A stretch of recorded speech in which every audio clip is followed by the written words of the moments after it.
3, 2, 1. Here we go! That might be the only brown guy on earth named Joe Bob. That is actually her name, Joe Bob. Live from the dingy bunker that is completely and totally and utterly cut off from the outside world, except for you fine folks. My name is Joe Bob. This is my thoughts on things and the world. Thanks so much for tuning in. Appreciate you on this Wednesday, February 14th, Valentine's Day. Happy Valentine's Day to you if you're the kind of person that gets suckered into holiday greeting card created holidays to make the Hallmark company money.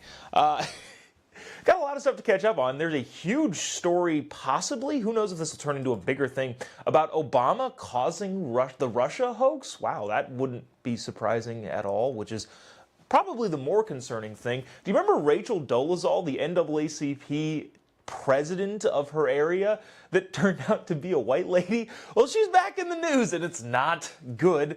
Also, they finally impeached the Mayorkas character who runs the border, not likely to get convicted in the Senate, but there's some interesting things to talk about there. And also, a California Senate candidate is proposing not a $25 minimum wage, not a $30 minimum wage, not a $40 minimum wage, but a $50 minimum wage.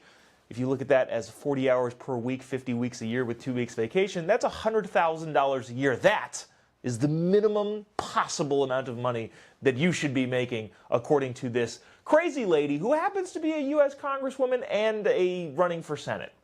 We'll get to this first because I feel like this is important and going to be kind of floating around the news quite a bit. So, right, let's level set here. We figured out collectively through the Durham report and pretty much the Mueller report, both of them, that, Trump didn't really try to collude with Russia at all. It was entirely made up, propagated a lot by the Hillary Clinton campaign. The whole Carter page, and not to rehash all of this, but there is a new wrinkle, so we kind of should catch people up who may have forgotten, including myself, what this all was. The Hillary Clinton campaign put out some feelers that Donald Trump was communicating with Russia, and oh my gosh, this is such a terrible thing, and then the entirety of the U.S. government investigated it throughout his entire presidency and pretty much hamstrung the 45th president into being able to do effectively, well, not as much as he could have done because he was bogged down by this investigation, not a legitimate president. All of the things that in 2020 were, oh, you're an anti-American, and in 2016, if you said the same exact things, this is not my president, he's not a legitimate president, which Hillary Clinton said, that's just righteous patriotism right there. But anyways, all of that came to kind of a head of like, well, how did this actually get started then? That's what the Durham investigation was set to do. And then John Durham came back with his report and said, okay, well, an Australian intelligence agency told the U.S. intelligence agencies that they had evidence, or at least speculative evidence, that Donald Trump and his campaign was communicating with Russia. Okay, so that's where we left off. The new information that is now from Michael Schellenberger, Matt Taibbi, and somebody else. Shoot, I'm forgetting their name. Sorry, you deserve the credit, but I forgot the name. Now, the new information is this. Well, let me just read this paragraph that kind of recaps what I was feebly explaining to people. Multiple credible sources tell Public and Racket, that's the outlet, I guess, that this is coming from. Again, Michael Schellenberger and Matt Taibbi, pretty trusted names, and they are at the top of this, that the United States intelligence community, the IC, including the Central Intelligence Agency, the CIA, illegally mobilized foreign intelligence agencies to target Trump advisors long before the summer of 2016. New information fills many of the gaps of our understanding of the Russia collusion hoax and is supported by testimony already in public record. Now, we're not going to get into the nitty-gritty about this because, remember, I am not, I don't know, I do stand-up comedy for a living, so this is not exactly my forte, but we'll gloss over it, and if you want more in-depth analysis, go to, like, Charlie Kirk. He's probably going to be doing, like, an hour on this, so, not to say don't watch this show, but go watch somebody who's much better at talking about this stuff than I am. We're just going to gloss through the kind of the main points. The article continues, until now, the official story has been FBI's investigation, the FBI's investigation began after Australian intelligence officials told U.S. officials that Trump aides had been boasting to an Australian diplomat that Russia had damning materials about Democratic presidential candidate Hillary Clinton. Remember, that was kind of perpetrated by the Clinton campaign, but that's not really important right now. The bottom line is, Australia said that they had a diplomat who had knowledge of a Trump campaign guy saying, hey, Russia's got a ton of dirt on Hillary Clinton.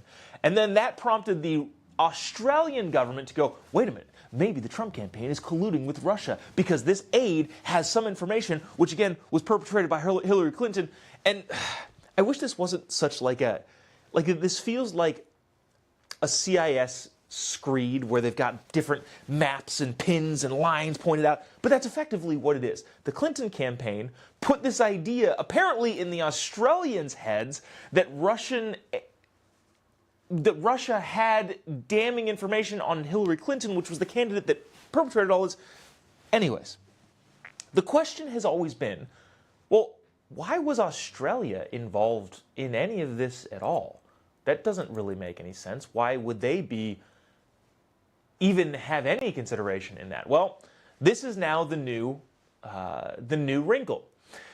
In truth, writes Schellenberger, the USIC, the intelligence community, asked the Five Eyes Intelligence Alliance to surveil Trump's associates and share the intelligence they acquired with U.S. agencies.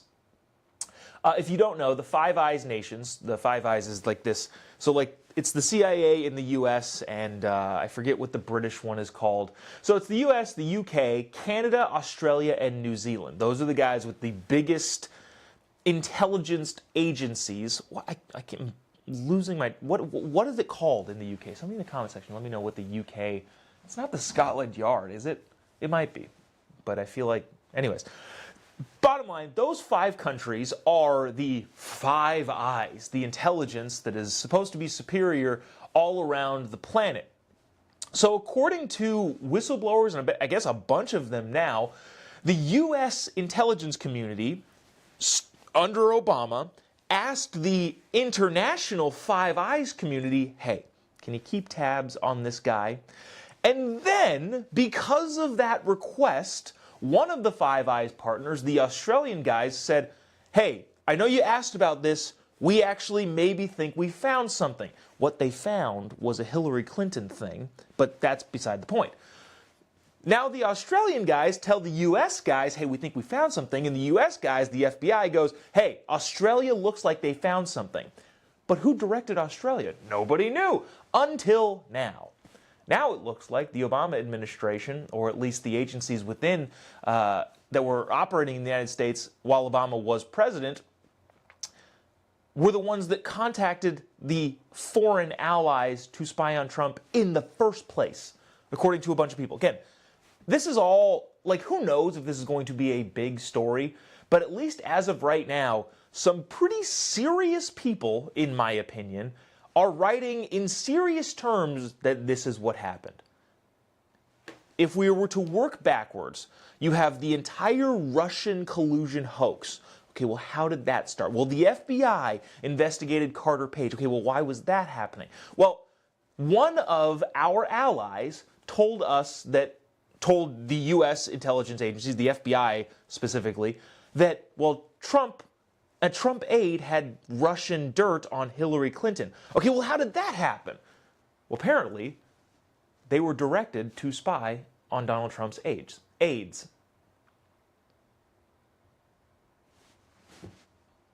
Is this shocking to anybody? I don't know if this is, surprising or shocking at all, but at the end of the day, if this actually ends up being true, it will appear that... Remember that crazy, outlandish tweet that everybody said was crazy at the time when Trump tweeted, Obama is hacking my phones.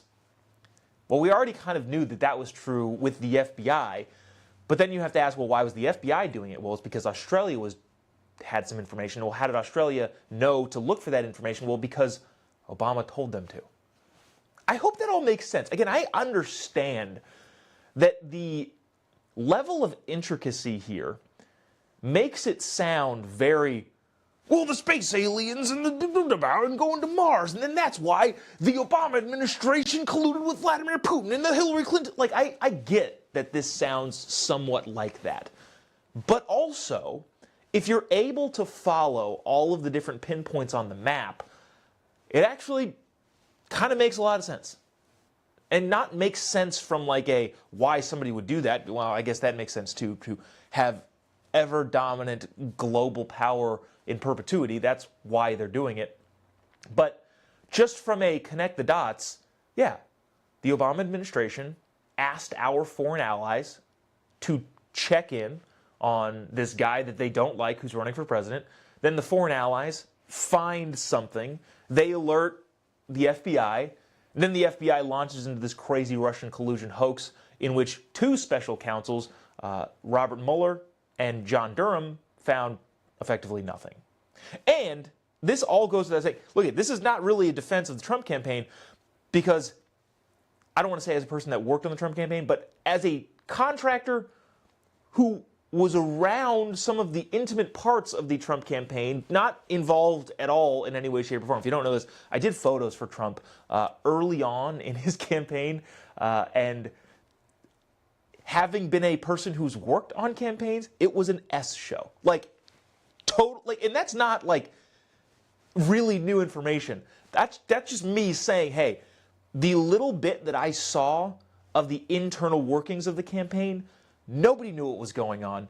And the fact that anybody would have the wherewithal or the capability or the inclination to collude with Russia is laughable on its face. So the fact that all of this is being disproved makes sense, because if you looked at the campaign before Steve Bannon took over, you go, these guys are a bunch of chickens running around with their heads cut off. It was the most unorganized, least professional, not at all put together campaign in 2016, especially early on when this all started, that anyone had ever seen. So the thought of them colluding with a foreign government is ridiculous, not because of the upstanding morality of the people in the Trump campaign, which I don't think that they don't have. I'm not saying that they are an immoral campaign. What I'm saying is the competency level wouldn't have been there to perpetrate such a grand scheme. And so I guess, in effect, that's kind of knocking the Trump campaign while also absolving them of responsibility, which is an interesting thing. And now that we kind of see all of this coming together, you start to go, oh, yeah, that makes a lot of sense. Again, I realize the connecting the dots here might be a little convoluted and difficult to follow, but if you want to, I will try and link the Substack article from Michael Schellenberger, Matt Taibbi, and one other nameless person that I totally forgot, and I apologize for that. You can read it all. It's fascinating. Who knows if this will be a bigger story? Who knows how this is going to play out? But yeah, we'll see. Let's see. Moving on to this, because I think this is funny, interesting, and just people will say anything to get elected. I want to move on to this. You know what? Why not $1 trillion per hour minimum wage? Why stop at $25 an hour? Why stop at $30 an hour? Well, this this representative from California, the congressional representative, I think in District 12 or 13, it doesn't matter, but a congresswoman in California who is running for the Senate in the U.S. Senate in California against Adam Schiff, Katie Porter, and I think Steve Garvey, who is definitely the best candidate in that. And I don't know much about Steve Garvey, but he's not a crazy person, which is like the only standard that you have to meet in order to get my approval for the Senate race in California. Adam Schiff being just a bald-faced liar, Katie Porter being an idiot, and apparently Barbara Lee also being an idiot, although I wasn't really aware of her act as much. Anyways, all that being said, there's 4 people running for the U.S. Senate, and in order to get attention, one of the candidates, one Barbara Lee, U.S. Congresswoman, made an assertion that everybody should laugh at. I want you to watch this clip from one of the debates on, well, not on anything specifically, but one of the debates for the California Senate race. This is, again, a serious candidate, a representative of the U.S. In the House of Representatives in Congress, Barbara Lee, advocating $50 in minimum wage. You're calling for a $50 an hour federal minimum wage. That's 7 times the current national minimum wage of $7.25 an hour. Can you explain how that would be economically sustainable for small businesses? You have 60 seconds. First, let me say I owned and ran a small business for 11 years. I created hundreds of jobs, benefits, retirement benefits, also health care benefits. I know what worker productivity means, and that means that you have to make sure that your employees are taken care of and have a living wage. In the Bay Area, I believe it was the United Way, came out with a report that very recently, $127,000 for a family of 4 is just barely enough to get by. Another survey very recently, $104,000 for a family of 1, barely enough to get by. Low income because of the affordability crisis. And so just do the math. Just do the math. Of course, we have national minimum wages that we need to raise to a living wage. You're talking about $20, $25, fine. But I have got to be focused on what California needs and what the affordability factor is when we calculate this wage. This lady's an idiot. And I say that lovingly. Barbara, look, first of all, do we need to go through why that would be a crazy... This lady is running for U.S. Senate and is advocating that the national minimum wage goes to $50, which means a person doing a minimum wage job in Tuscaloosa, Alabama, would make $100,000 a year. Because 40 hours a week, 50 weeks a year with 2 weeks of vacation, which is the average job, that's $100,000 a year. That's what $50 an hour is. Which is, okay, you know what would actually happen? If bosses were tasked with having to pay legislatively their staff, especially the minimum wage people, at least $50 in minimum wage, the conversation would look like this. You're all fired. We are shutting down shop. We can't afford to run this business anymore. So good luck with your $50 an hour job mandate. Instead, you're going to make $0 an hour because this is unsustainable. Again, I don't even think that needs to be said because that is just $50 minimum wage is just such a ridiculous thing. And then to assume that that would help. Like, okay, let's just say, for the sake of idiotic hypothetical, okay, it's fine, $50 minimum wage. Okay, so I don't want to give away any personal information, I guess, but somebody I know very well makes around that amount of money. That person went to college, went to grad school, not that that's like a qualifier for that, but provides a pretty difficult service to provide to people who are willing to pay that amount of money. If the person, and not trying to belittle anyone's job because honest work is honest work, but the janitor at the, I don't know, the local office building now makes $100,000 a year, do you think the person that I know is going to be like, oh, well, they just make the same amount of money as me? I guess that's just, nothing else will increase. No, everything will go through the roof exponentially. You want to talk about high inflation? That'll get you there. And again, I hate to even consider this in serious terms, but I feel like, I don't know, there are some people out there that would look at this and go, yeah, $50 an hour, that's a good idea. And those people do the American thing and don't vote. If you've been watching this show for a while, you understand that I am a proponent of not everybody voting. Not because they don't have the opportunity to. I think everybody should have the opportunity to do if they have a valid ID and they can present that they are in fact eligible to vote at the polling stations on the single day that we do elections, then yeah, everybody should be able to vote.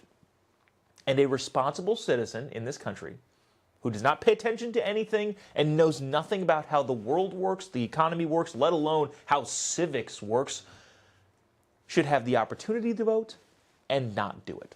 Anyways, that was a tangent.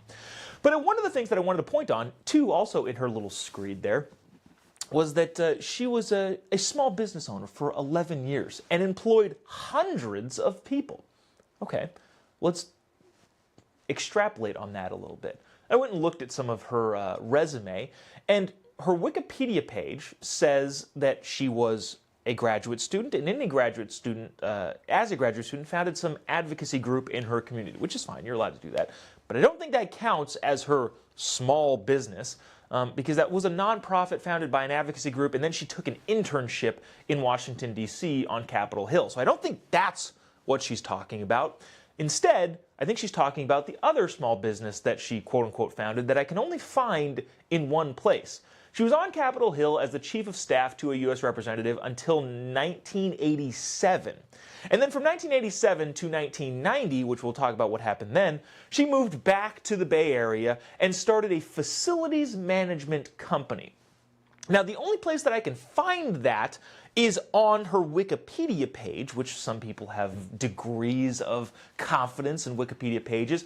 But if you were a small business owner, don't you think that you would point that out in multiple places, not just on Wikipedia? I went to her campaign's website, and her big long bio about the early years and her education and her advocacy, nothing to mention about her facilities management company, which, you know, if you really want to get into it, is probably a mobbed up, hey, I worked on Capitol Hill, I know how things work, and I know how government contracts operate. I'm going to start a facilities management company, which is the choice type of company for the mob, but all of that aside.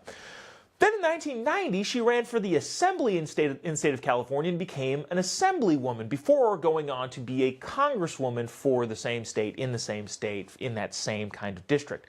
So, for 3 years, she wasn't in government because government effectively has been her only job.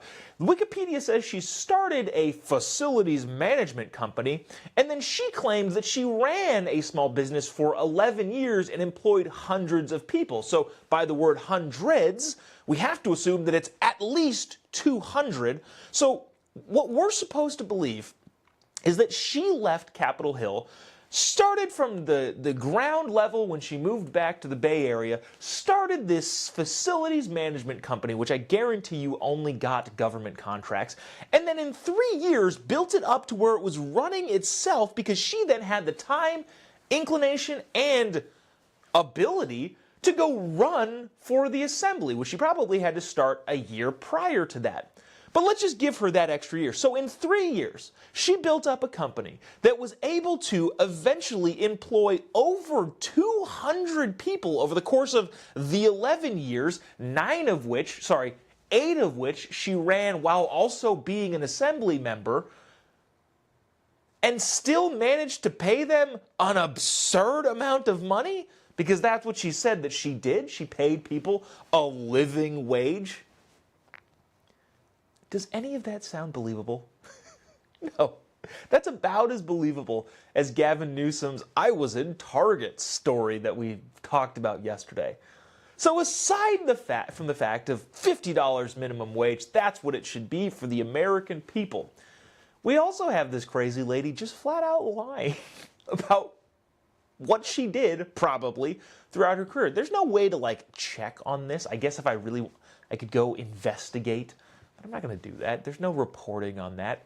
She knows that she lived in a time, the 80s and early 90s, or was at least coming to prominence in that time, where nobody can fact check that. So she can just get up there, and when she says, oh, I want a $50 minimum wage, she can say, well, I was a small business owner. BS. Maybe you were a small business owner, but the things that you were saying about that just can't be true. And I would love to be proved wrong. If somebody from the Barbara Lee camp somehow sees this and would like to say, no, here are the records, here are all the things we can find, here's everything that we know about her small business, and she did run it for 11 years, and they did employ hundreds of employees, and they were to bring that to me, I would happily say, I'm sorry, I was wrong. Then I would ask, why is there no mention of this on any of her campaign material? That would seem odd.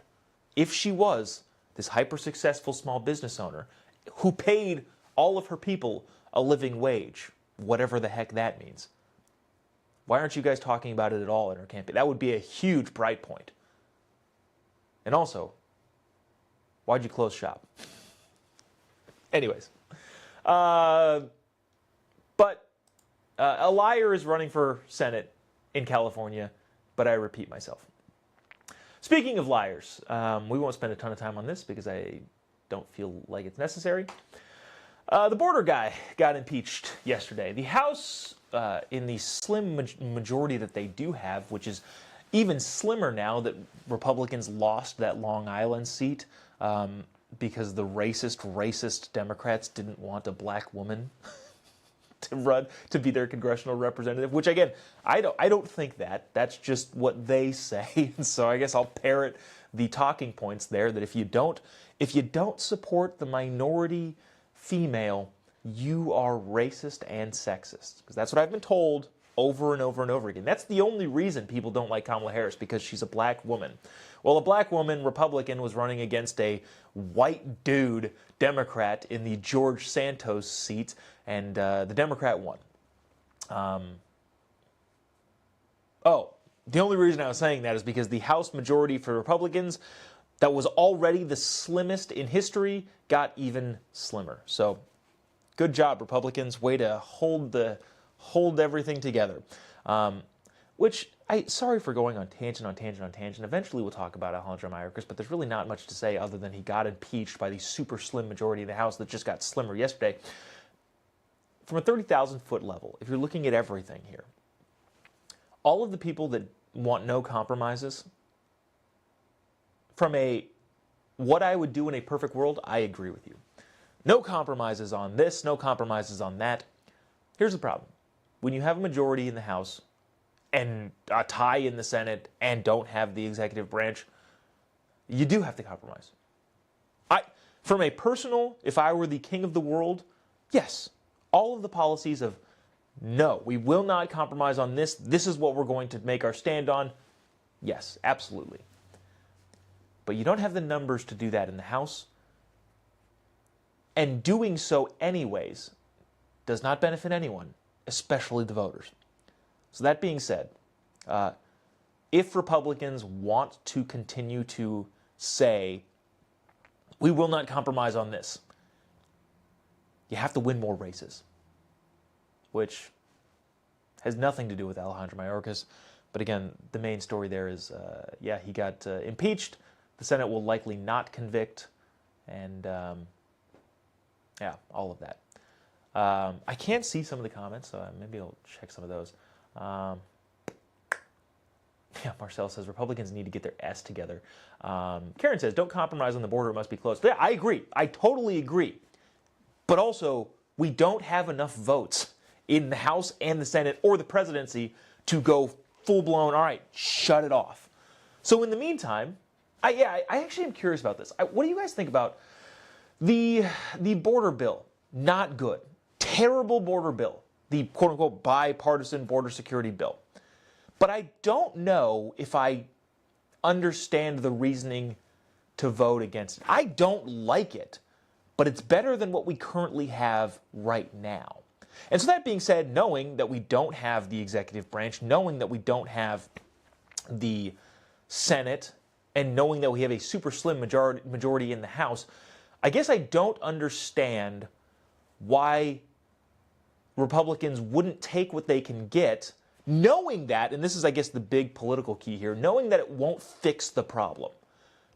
If we make incremental moves to what we want eventually, I don't see that as an issue, especially because the border will still be crazy, and we'll still be able to hang it around Joe Biden's neck in this election cycle, and still be able to hang it around Democrats' necks as a whole in this election cycle. So I guess, let me say this. I at least understand the senators and the House members who say, yeah, let's just take this incremental win and keep going, knowing that we still have the banner of shut the border down. So from a compromise standpoint, I don't even know if that's a compromise. That is a, hey, I'm pushing the needle as far as I can to my direction, as much as I can right now, and then holding on to that issue. But anyways, and there's a bunch of people, pointing out all the crap that it's embedded in the bill. Yeah, I get that. I totally get that. But yeah, I don't know. I guess I don't think that even if Republicans in a more bipartisan way partnered with Democrats who understand that the border is going crazy, I don't think that hurts their election chances. I think it just gives a little bit more, moving the needle just a little bit. By the way, again, it goes without saying, I hate the bill. I wish it wasn't even on the docket. But at the same time, sometimes it's difficult for me to go, all right, well, why don't we just take the small win? Kind of like the whole Taylor Swift thing, but we won't get into that. By the way, if you ever listen to the Daily Wire, pretty much everybody on that show agreed with my Taylor Swift take. So if you're really, really frustrated about that, go watch Matt Walsh and Ben Shapiro pretty much echo the same thing of like, hey, like Taylor Swift, this is like the woman hugging the football star on the field who will hopefully get married and have kids. That's exactly what we want to see in the culture. They all had the same take too. Anyways, wow, we went way off course. But to bring us back on, let's go back to this. Anybody remember this lady? In the comment section, if you do remember her, let me know. This is one Rachel Dolezal.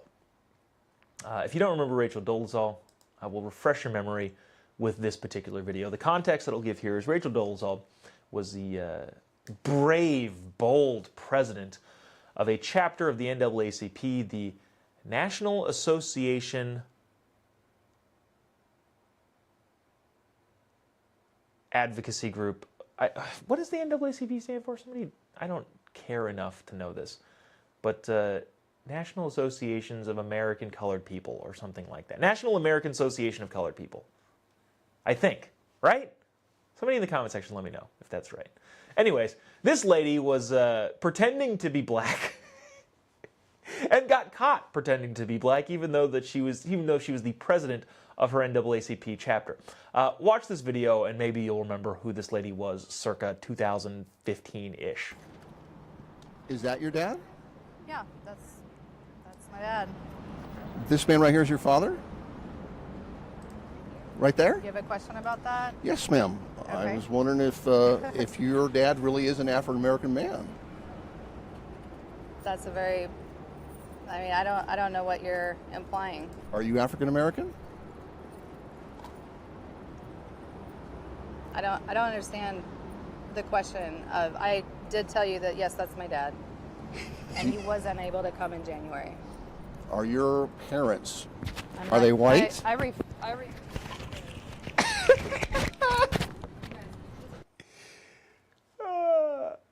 So yeah, that's that lady. If you remember Rachel Dolezal at all, the fake black lady who was the president of the NAACP, which I did look up, stands for the National, Association for the Advancement of Colored People. She was the NAACP president and found out, oh yeah, you're not black, you're a white lady, and got confronted about that. Well, why are we talking about her now, 9 years later? Well, turns out she changed her name and doubled down on the I'm black thing and is now a teacher at a public school in Arizona. Just call her Nkechi Dalio. The former NAACP president, Rachel Dolezal, changed her name and is now a teacher in a public school in Arizona. She lied about being black and has legally changed her name to a West African moniker meaning gift of God. And now she's a public school teacher. And if that weren't enough, the fact that the fake black lady who's a white lady who was the president of an NAACP chapter, who then got called out on not being a black lady, doubled down on being a black lady, changed her name to mean the gift of God in a West African moniker, who now teaches at a public school in, actually I don't know if it's a public school, who now is a teacher in, oh no, it is a public school, who now is a teacher in Arizona. On top of all of that, has an OnlyFans page. If things couldn't get silly enough, she now also posts snotty pictures on the internet for money and teaches children while changing her name, doubling down on the I am a black lady. Oh my goodness. She was also invited into like some race advancements, in quotes, obviously, because those are never what they are. Bill signing for that Katie Hobbs, the the governor of Arizona. She invited the fake black lady to the signing of that bill because she changed her name and now is continuing to fight for whatever she's fighting for. While also selling naughty pics on the internet, because that's just the world we live in. What a weird, dumb society that we've crafted and created for ourselves and live in at the moment. Anyways, that'll pretty much do it for us today. Appreciate you sticking around, tuning in. If you haven't already, give me a follow on any of your social media platforms. Announcements, March 6th in North Carolina, University of North Carolina with Candace Owens. March 16th, I'm in Corona, California at the Corona Historic Theater doing a comedy show. March 18th in San Diego State University with Charlie Kirk. March 19th in Pittsburgh with Candace Owens. I believe we're going to Texas Tech now on the 26th, myself and Charlie Kirk. Sometime in April, I forget all the rest of the dates, but you can find them somewhere wherever I've posted that link. I think jobob.me has the schedule and all of the dates, both the Turning Point Tour and my comedy tour. So if you're in any of those locations, would love to see you, would love to come, spend some time, hang out, and then, talk freedom and all that stuff. But appreciate you sticking around, tuning in. Again, still really no clear, definitive direction on what we're going to do with this show. We may take it down to a weekly thing with also a bunch of clips kind of interspersed throughout the week. Who knows? Remains to be seen, but regardless, appreciate you sticking around, tuning in. We'll see you tomorrow, same time, same place. God bless America.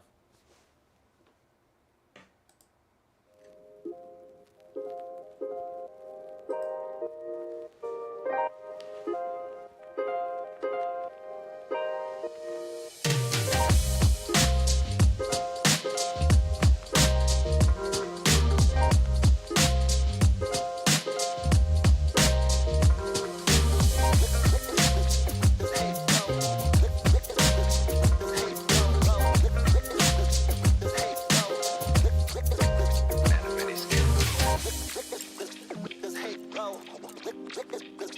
hate,